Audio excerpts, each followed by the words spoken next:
Benvenuti al Meteo. Tempo ancora instabile sulle nostre regioni, sarà un'altra giornata in compagnia della pioggia, ma diamo uno sguardo più approfondito alla situazione di mercoledì 6 novembre.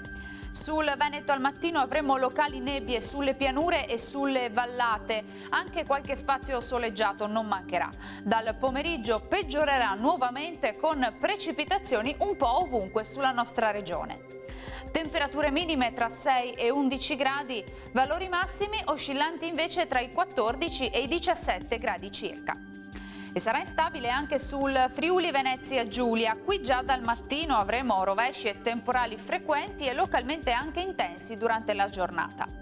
Vediamo anche le temperature, le minime saranno comprese tra 8 e 13 gradi, valori massimi oscillanti invece tra i 15 e i 16 gradi.